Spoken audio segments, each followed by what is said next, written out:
Hey, how you doing? This is Scott Smith, and this is a reveal. So I have two graders here, three cards each from each grader that made some errors on their flips, and I had to send back. One did an outstanding job, the other did not do an outstanding job. So the two graders that I did this was TGT and GMA. So TGT transparent grading team and GMA grading. I got the GMA really fast. I did not get my return back for the transparent grading team real fast. Matter of fact, a little over a month and a half. I had to reach out, I believe. It was a month and a half. Hey, where's my cards? I got one thing. It might be true. COVID hit them, but they said that it was like a week. So if it's a month and a half of a week, it means you were over a month before you looked at the cards and try to correct the errors. And then to me, it seems longer because I sent it and I had to wait so many days to get there. Anyways, so that was the one of multiple issues with this grader. I'm going to start off with the one that really did it right. So, first card back is a 1991 comic image, The Punisher's Armory. This is the first covers. The first set, and this is set number 2, was issued in the early 1980s. And they're really, really cool. So they labeled this something different, something like X-Men cards or something like that. And I told them about there was different sets and stuff like that. And this is a Mint 9.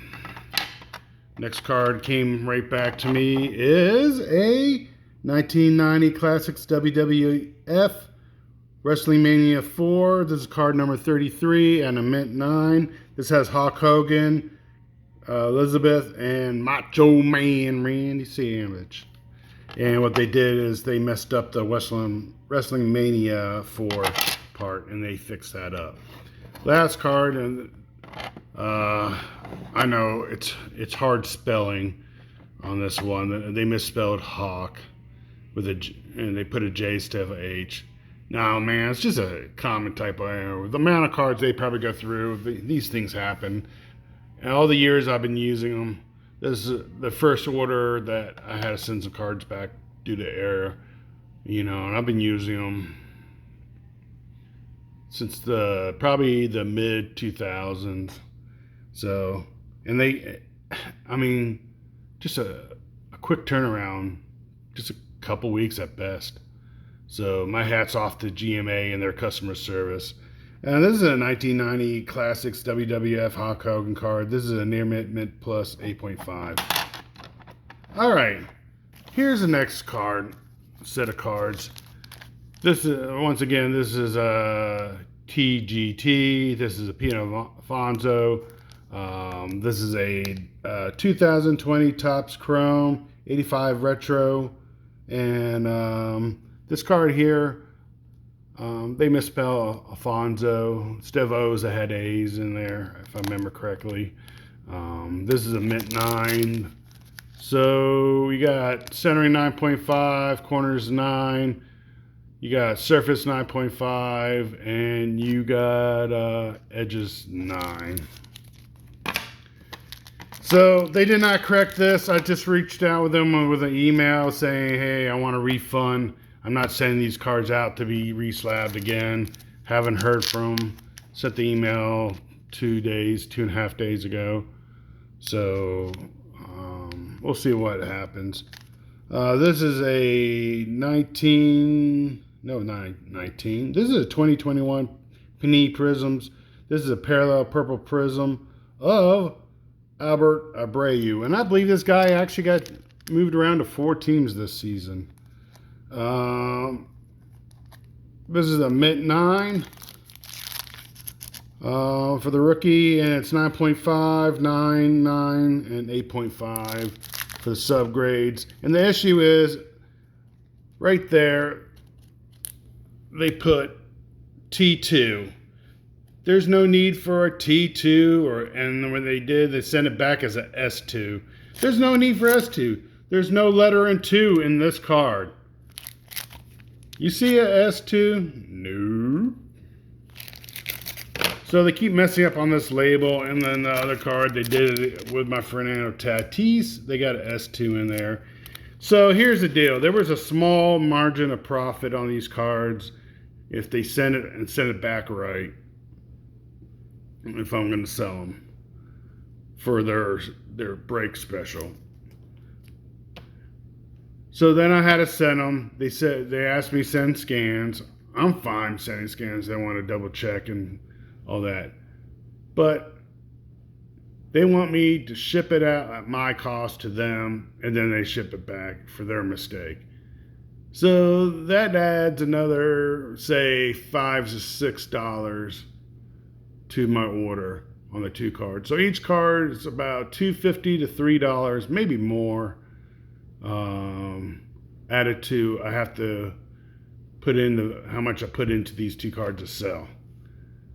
Now it came back, and plus I have downtime. These cards, I had to reach out originally to get this order done. Say, hey man, you've had them for 7 months. Print out the cards, send me get the slabs on, print out those labels, and send me those cards. And then when I finally got them, there was errors. And now I had another dead time over a month and a half, and I had to ship them out, so I got another added expense. And they didn't do it right. They got they went from T2 error to a S2 error. There's no letter and 2 needed on these slabs, so I'll probably have to crack them out and send them to somebody else if I want to sell them, grade it. So if you're wondering why you don't see a lot of transparent, because I'm being transparent, showing the errors of my frustration. This grading team who seems to be having issues with these cards. Now you know why. The other thing I would tell you is their website. It said they were closed for X amount of months to the summer because they were going to do the following. They were going to relaunch a new website and everything. Now, if you go on, try to get their website, it says domain is closed, up for sale. You don't see a lot of movement on any of the social media apps which they listed.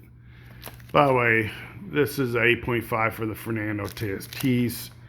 Subgrades is 9.5, 9, 8, and 8 for 8.5. It's a shame. They had some nice labeling. They're nice holders. And here's some other ones just to show you.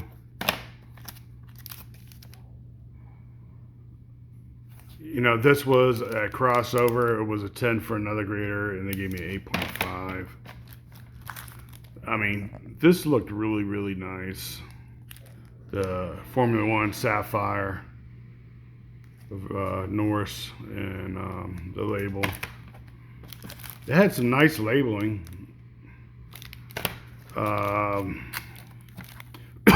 It seemed to be harder because I cracked some 10s out and sent them to be graded by them, and each time I got a lower grade. But also grading standards from, say, 10 years ago and today, it's a lot different. So once again, they had some nice labeling. I really never questioned any of their grades, even when I got a lower grade. That's real sweet. This is the customer service, turnaround times, and errors they make. It seemed to be their issue. Anyways, that's why all I had set aside for the transparent grading. And the few cards I put up, I really didn't sell hardly any of them, and I got a few in the store. And now, if they're gonna be a dead grader, these slabs don't carry much value probably, so not good.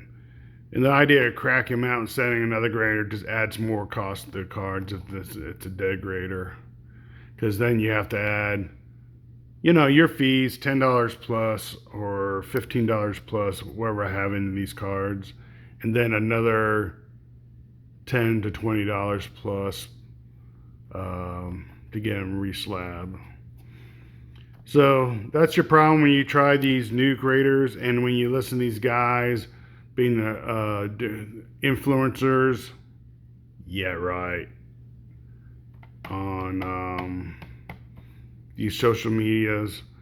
I do this to help toward card sales on my store, on eBay, and I show my PC a little bit, and I don't always go out for the most hot rookie card. I go for what I know my customer base normally bids on and try to build a little more customer base for my store. But some people are always saying look at me for investments and influencers. And some of these guys are tied to those companies in general. And so when they're flipping them and they're saying, oh, this is great, and all that, you got to be careful. I try them because I do graded cards on my eBay store. I've been doing it for about 20 years, maybe over 20 years now. And I always try different graders to see what it's like. Try to find new ways to flip. That's how I got GMA. And I stopped GMA for a little while. It wasn't too, they went to these labels, and I noticed that their standards got better, so I started sending to them.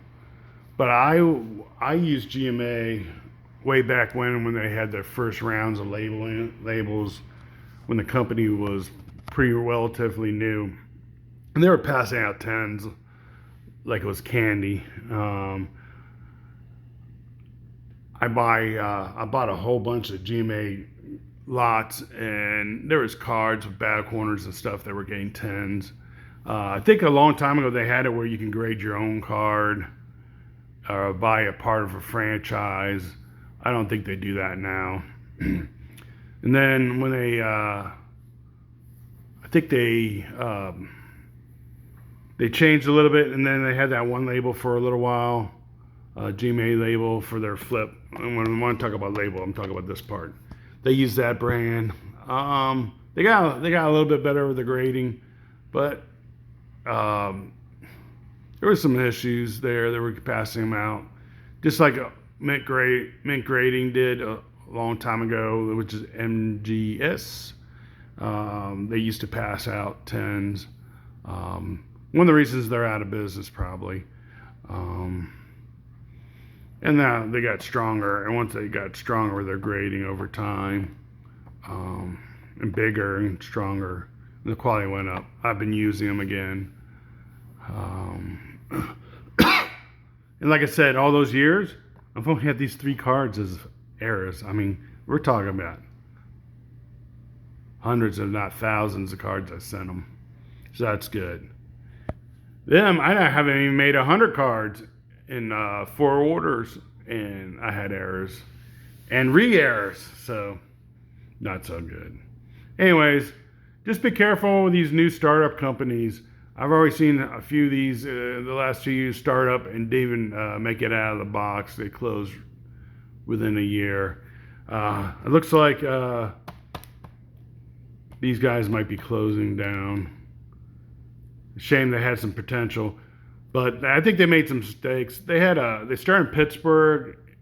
There's a high cost to do business in Pittsburgh, but not as high as where they moved to. They moved to California for their main base, and when you went to California, costs for everything is practically doubled. It is one of the most heavily taxed places to live and work in the United States.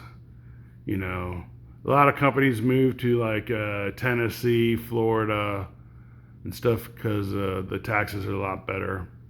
You know, if they felt like they had to move, they should, because of business is expensive. You don't move to a more expensive place. So that could be the part of the deal. I don't know. If anybody knows, put a comment in. I'm fine. I've taken some negative comments. I've left them in there. Normally, I just thank you for the reply. Um, it's all about communication and learning and everything. So have a good day. See you.